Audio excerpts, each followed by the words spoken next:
Conte des cataplasmes. Vercors. Troisième cataplasme. Le corps sans âme. Mais pendant tout ce temps, que devenait Ulrich ? Tu te rappelles qu'il coupait du bois avec son jeune frère Ludovic, quand la vieille Bathilde était accourue pour lui dire « L'eau du puits de ton frère est noire !» Et qu'aussitôt il avait sellé son cheval roux et s'était lancé dans la forêt où les crins blancs du cheval d'Albéric, accrochés de ci, de là aux épines des taillis, lui permirent d'en suivre la trace. Mais en sortant de la forêt, plus d'épines, donc plus de crins. Où aller ? Tandis qu'il hésitait, ne sachant s'il irait par ici ou par là, il entendit un grand bruit dans les buissons non loin de lui. C'était un sanglier qui sortait de la forêt et fonçait de toute sa vitesse à travers la prairie. Ulrich savait que son frère était parti chasser le sanglier.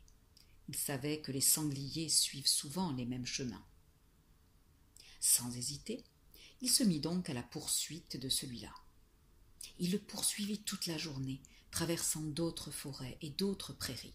Et, comme de temps en temps il découvrait, retenu aux épines, les crins soyeux d'un cheval blanc, il se croyait certain d'être toujours sur la bonne piste. Comme le soir arrivait, le sanglier soudain disparut dans un ravin trop étroit pour qu'on pût le poursuivre à cheval. Le soleil se couchait, et là-bas, à l'horizon, se détachant tout noir sur le ciel rouge, Ulrich aperçut un grand château, tout entouré de tours aux toits pointus. Sûrement, se dit Ulrich, mon frère a dû lui aussi apercevoir ce château là-bas, et sans doute le soleil se couchait-il comme il fait en ce moment, et sans doute Albéric a-t-il pensé à demander asile pour la nuit. C'est ce que j'aurais fait à sa place. Donc, allons-y, mais avec prudence. Puisqu'il est en danger dans ce château, c'est que je pourrais bien me trouver à mon tour dans la même situation. Mais il avait sur lui sa bonne épée, un poignard effilé et son couteau de chasse. C'était plus qu'il n'en fallait, pensait-il, pour se tirer d'un mauvais pas. Et un homme averti en vaut deux. Il dut chevaucher près d'1 heure avant d'atteindre les douves du château, où croupissait une eau sombre, d'où s'élevait un vrai concert de grenouilles et de crapauds. Au-dessus voletaient en silence des escadrilles de chauves-souris. De l'autre côté des douves, un énorme portail en chêne était bardé de ferrures et de clous plus gros que des pamplemousses. Le pont-levis était levé, mais, tandis qu'Ulrich approchait, le pont se mit lentement à descendre dans le grincement des chaînes et le crissement du bois. « Quelqu'un m'a donc aperçu, » pensa Ulrich, « et surveillé. Est-ce un piège ?» Mais il s'engagea néanmoins sur le pont, courageusement. Les 2 énormes portes s'ouvrirent devant lui en craquant et en crépitant. Ulrich les franchit. Elles se refermèrent derrière lui avec le même fracas. Et il se trouva dans une grande cour pavée, entourée de murs si hauts qu'il semblait rejoindre la nuit du ciel. 2 laquais l'attendaient là, avec des torches, et des centaines de colombes, réveillées par la lumière, volaient en rond autour d'eux. Ils l'aidèrent à descendre de cheval et, tandis qu'un des laquais amenait la bête à l'écurie, l'autre précédait Ulrich vers un grand escalier en colimaçon qui remplissait tout l'intérieur d'une tour. Ils montèrent l'un derrière l'autre, puis le laquais s'engagea dans un couloir très large et très long, où les courants d'air soufflaient d'une telle force que le laquais devait protéger la flamme du flambeau derrière une sorte d'éventail, et qu'Ulrich devait se pencher en avant pour pouvoir avancer. Au bout du couloir, enfin, ils franchirent une grande porte faite de panneaux de bronze et d'ivoire ciselé. Derrière la porte, un homme les attendait, habillé de velours et de brocart, qui, d'une voix creuse, et voilée. « Bienvenue aux voyageurs dans le château de Tranzène. » Ulrich le remercia de son hospitalité, mais il était troublé. Tout dans cet homme était étrange. Il était grand, mais paraissait si fatigué qu'à peine avait-il soulevé une main en parlant, il la laissait retomber comme si elle eût pesé 100 kilos. Et quand il cessait de parler, tout le visage redevenait immobile comme du marbre. Les yeux, très bleus, regardaient bien Ulrich. Cependant, il ne semblait même pas le voir. Il laissa Ulrich terminer son compliment, mais quand le jeune homme lui demanda à qui il avait l'honneur de parler, sans répondre à cette question, son hôte, de la même voix sans timbre, dit « Allons dîner ». Et il fit demi-tour et précéda Ulrich vers une salle à manger de dimensions considérables où le jaspe disputait au marbre les murs et le plancher. Ils se mirent à table. Sur la grande nappe de damas blanc, 10 flambeaux à 6 branches de vermeil éclataient de leurs 60 chandelles. On leur servit, comme potage, un consommé aux oreilles de sanglier. Comme hors-d'œuvre, un pâté de foie de sanglier. Comme entrée, un salmi de tête de sanglier. Et comme rôti, une cuisse de sanglier. « Ce sont mes gens qui ont tué la bête cet après-midi, » expliqua l'hôte de sa voix creuse et basse. Et Ulrich se demanda si c'était l'animal qu'il avait poursuivi toute la journée. Quand le repas fut terminé, l'hôte lui dit de la même voix étrange : « Sans doute êtes-vous fatigué d'une course si longue. On va vous conduire dans votre chambre. » Et il agita une sonnette d'argent.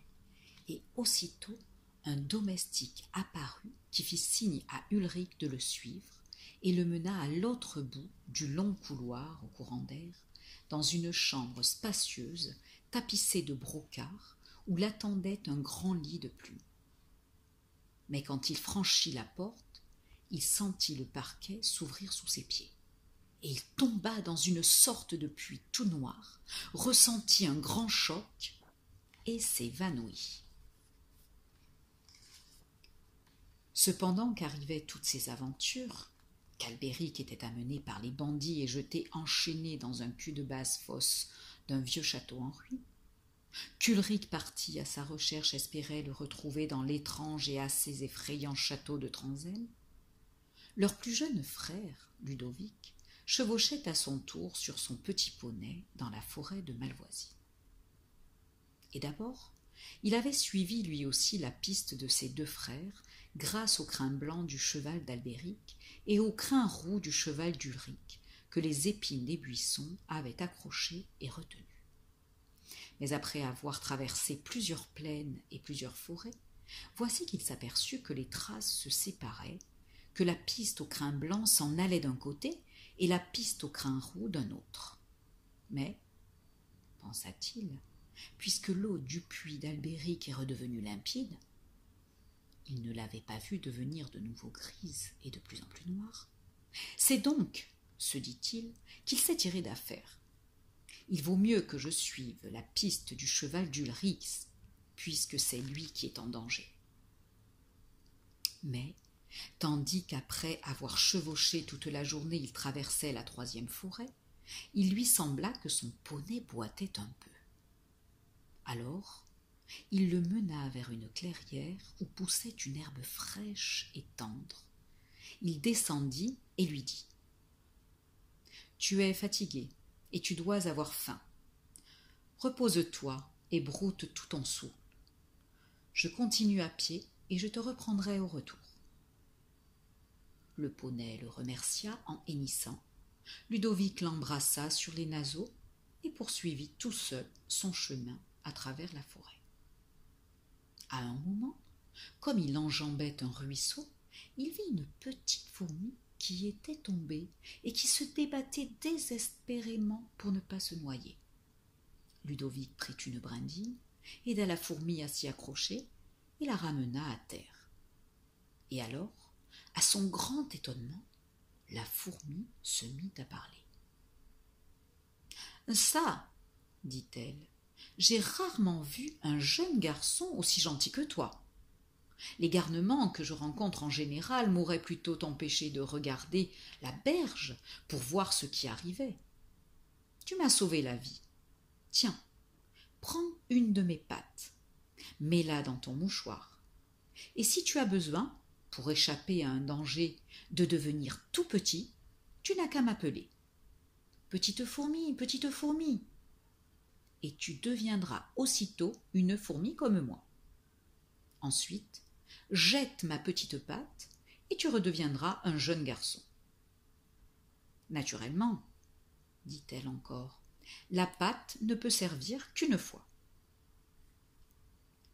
Ludovic la remercia, mit la patte dans son mouchoir et reprit son chemin à travers bois.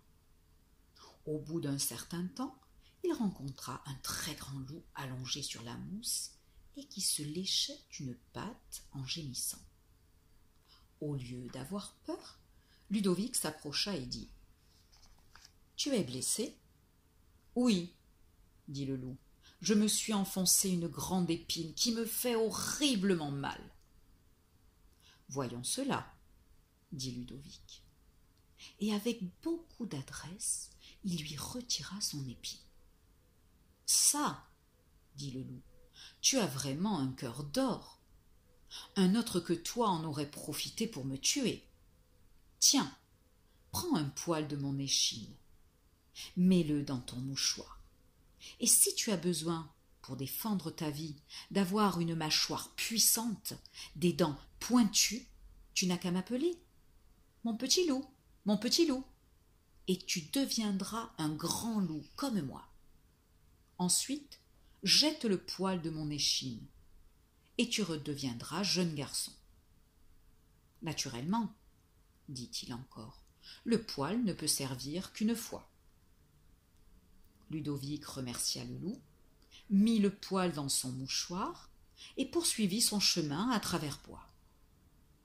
La nuit tombait, il aperçut à quelque distance, sous les arbres, une hutte de charbonnier.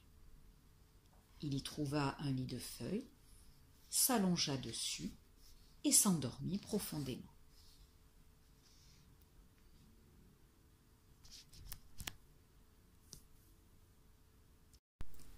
Au matin, il reprit sa route dans la forêt et, quand enfin il en sortit, il se trouvait dans un pays qu'il n'avait jamais vu. Et il ne savait trop où aller, n'ayant plus les crins rouges du cheval d'Ulrich accroché au taillis pour le guider. Tandis qu'il se demandait s'il irait par ici ou par là, il entendit les petits cris d'effroi d'un oiseau non loin de lui. Et, s'étant retourné, il vit une colombe que fascinait un grand serpent.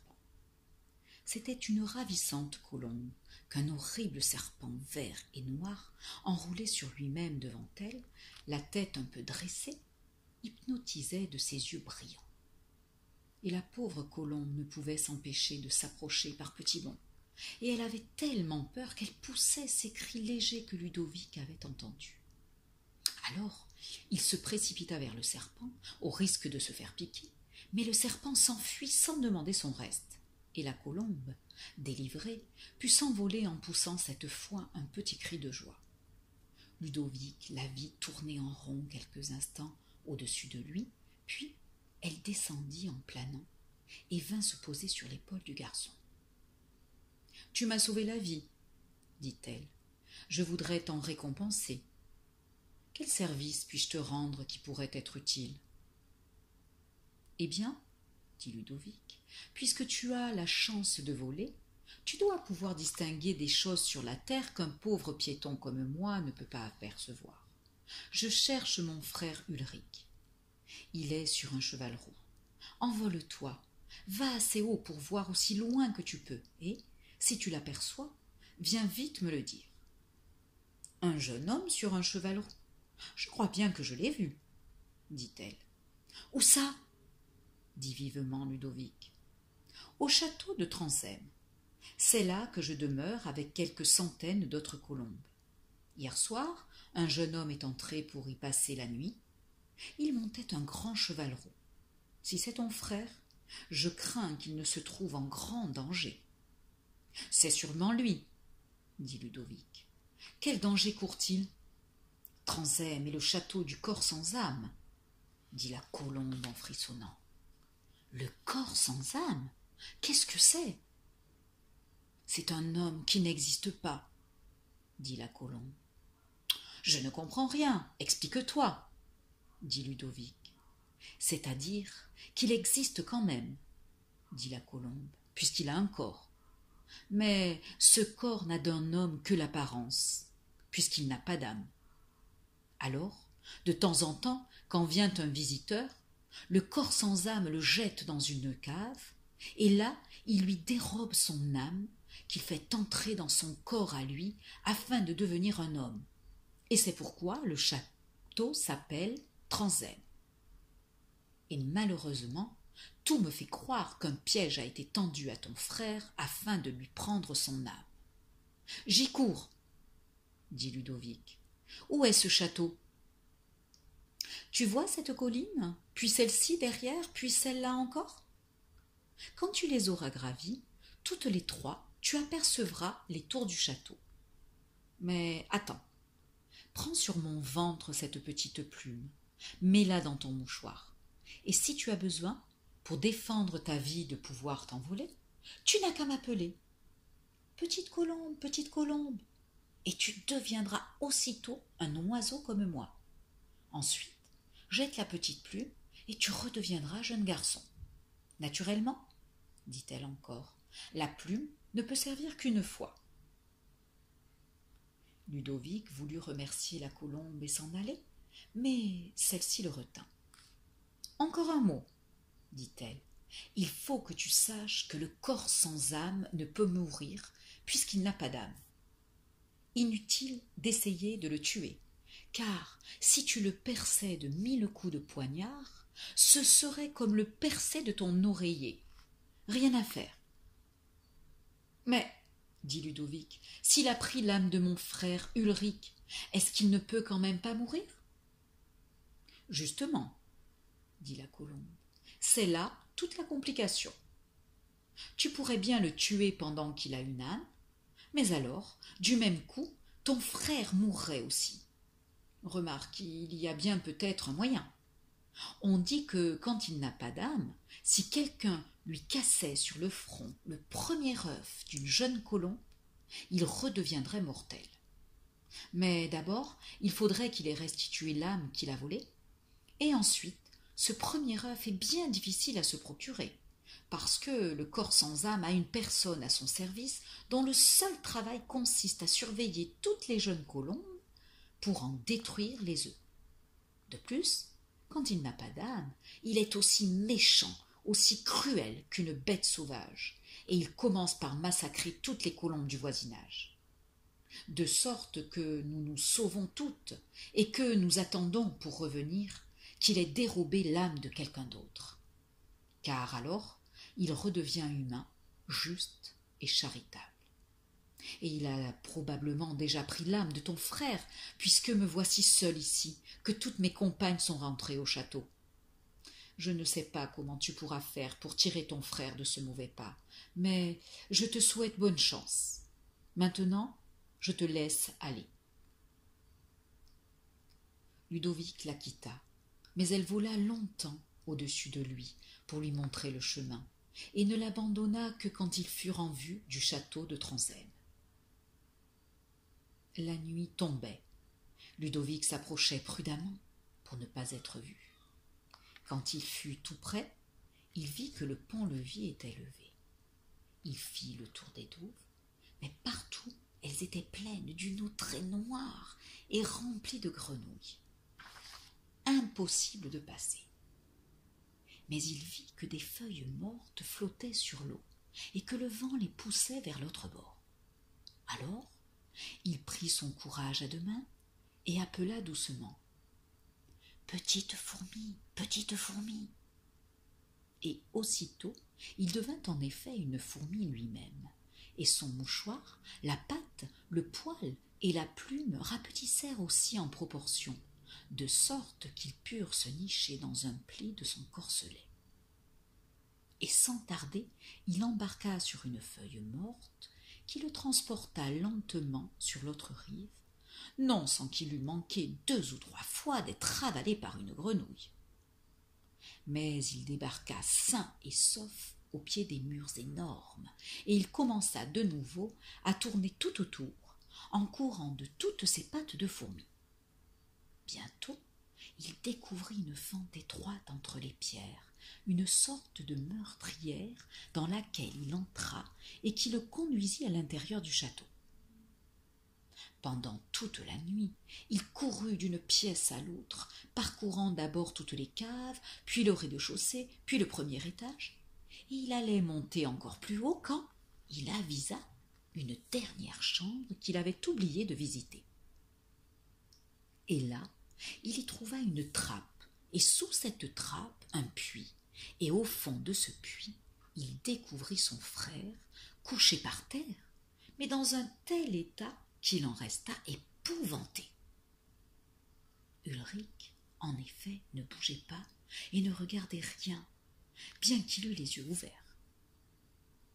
Quand une mouche voletait près de lui, il l'attrapait d'un geste vif comme celui d'un singe, sans même tourner la tête ou changer d'attitude ou d'expression, et il l'avalait. Ludovic l'appela doucement en tremblant. « Ulrich !»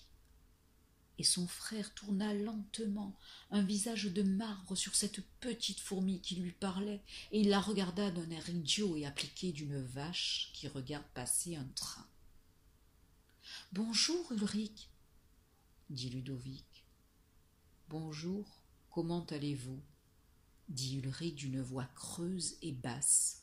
Et il détourna la tête et attrapa une autre mouche et ne s'occupa plus de la fourmi. Et Ludovic, désespéré, comprit que son pauvre frère, comme le supposait la colombe, était bien devenu un corps sans âme et qu'on ne pouvait rien pour lui. Il résolut donc de chercher sans tarder davantage le vrai corps sans âme qui avait dû, pendant la nuit, dérober l'âme de son frère. Et de nouveau, le voilà trottant de son petit trot de fourmis tout à travers le château.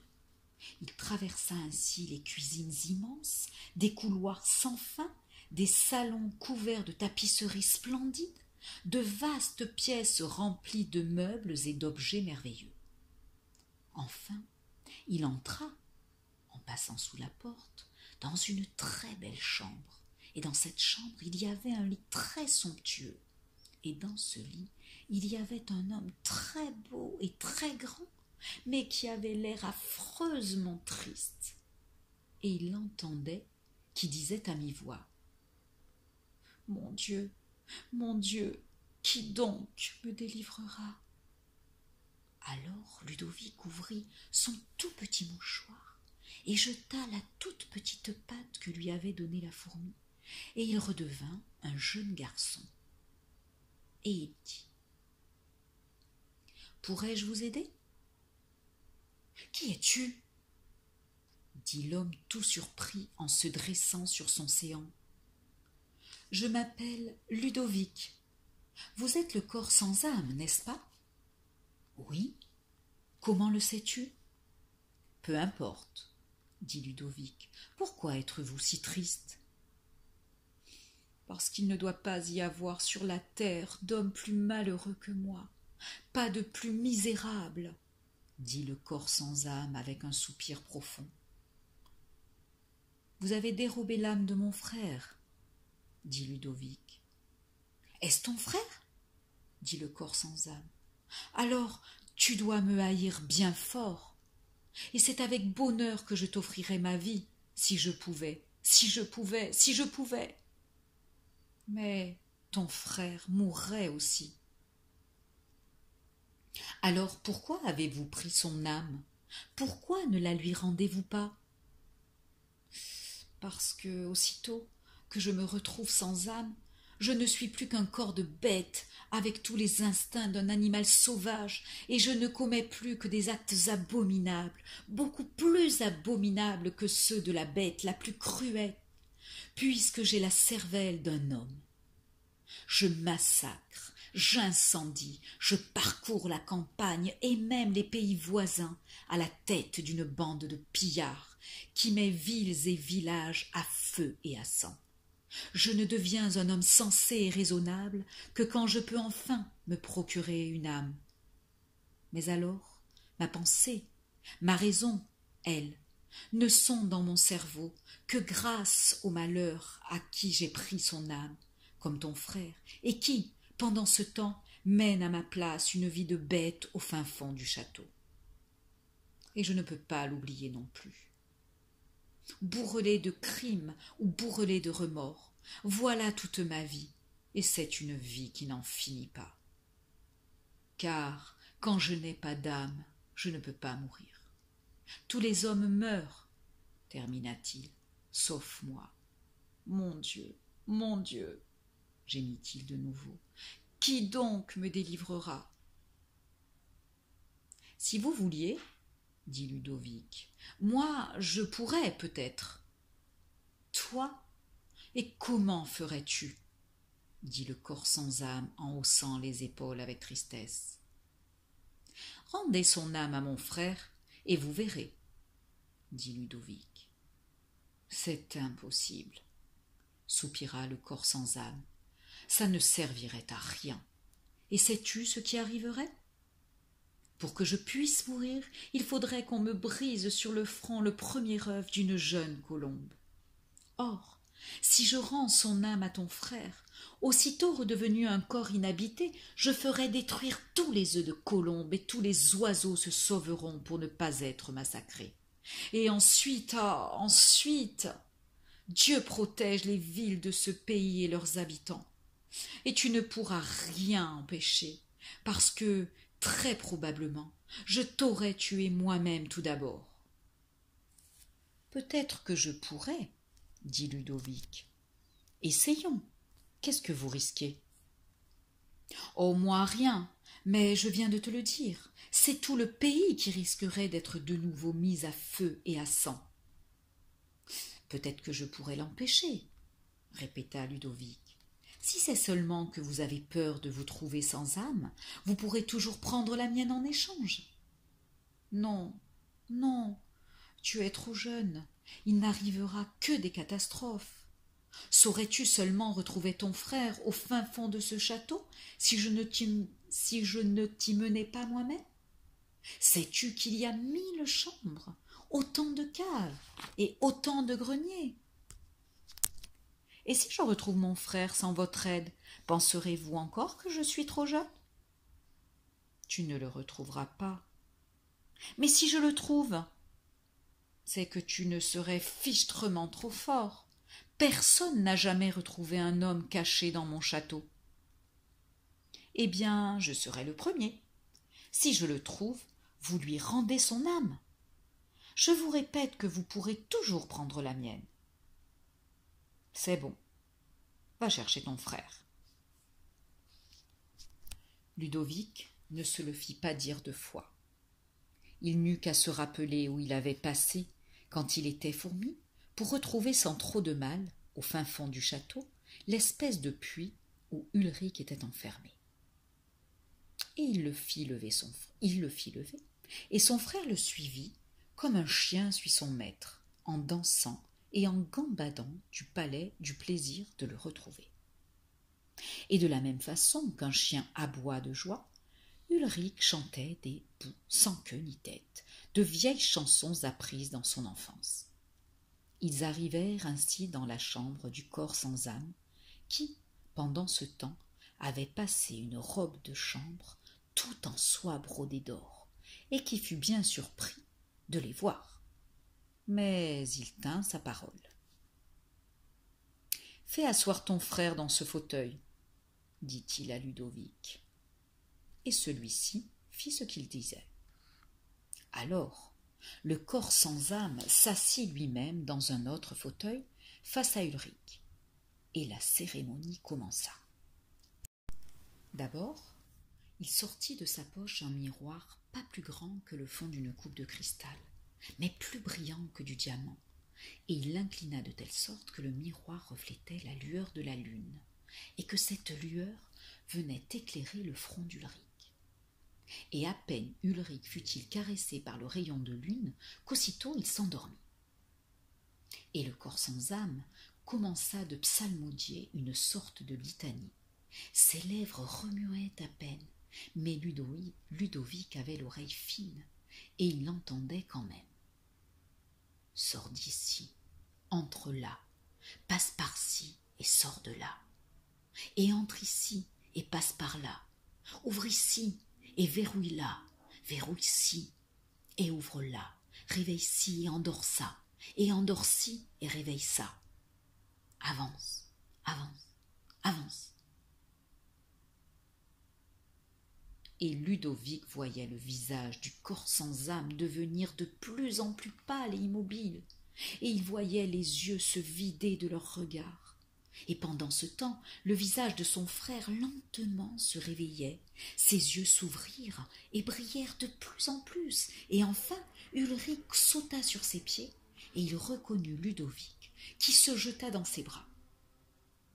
Mais tandis qu'ils s'embrassaient en pleurant de joie, Ludovic voyait le corps sans âme, dont le visage était devenu aussi froid et inexpressif qu'un visage de marbre, et dont les mains le long du corps semblaient peser 100 kilos, se diriger comme un automate vers le fond de la chambre, dont il ouvrit une porte.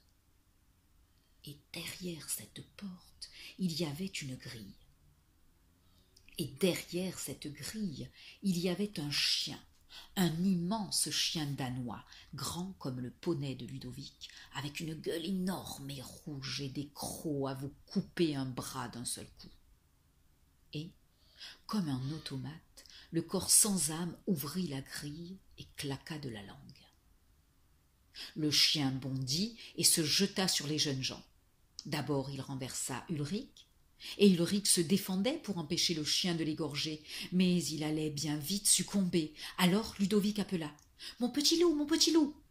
Et aussitôt il devint un loup lui-même, et il se jeta sur le chien, et ils se battirent comme des forcenés.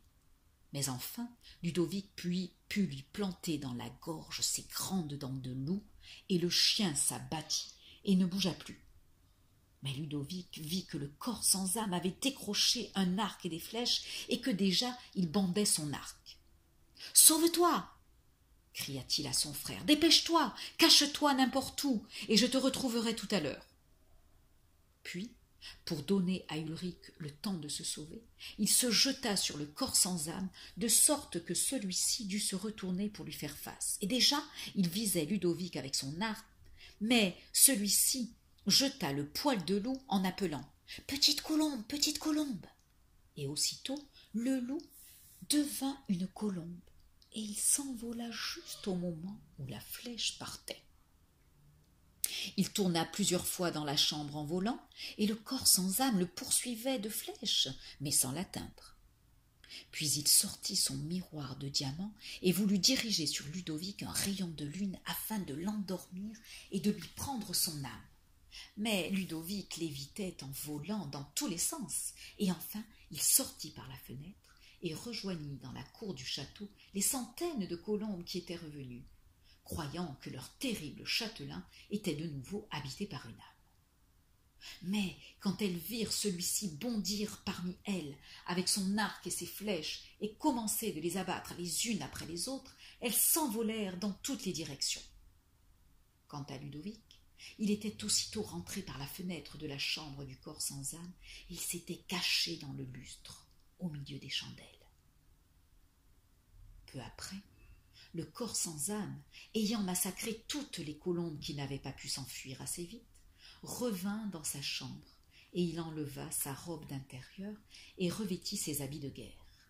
Puis il sonna du corps et bientôt toute la cour du château fut pleine de cavaliers en armes. Et le corps sans armes se mit à leur tête, et ils sortirent du château et filèrent à travers la campagne. Mais Ludovic les suivait à tire-d'aile, restant seulement à quelque distance pour que les archers du corps sans âme ne puissent pas l'atteindre. et il vit ainsi la horde de pillards traverser des villes et des villages, depuis longtemps déjà détruits et incendiés, où ne subsistait plus âme qui vive. Après avoir couru presque toute la nuit, les cavaliers arrivèrent enfin devant les murs d'une grande cité, où tout le monde dormait. Et justement, c'était Organde, mais Ludovic n'en avait pas encore entendu parler. Les sentinelles se trouvèrent bâillonnées et ligotées avant d'avoir pu jeter un cri.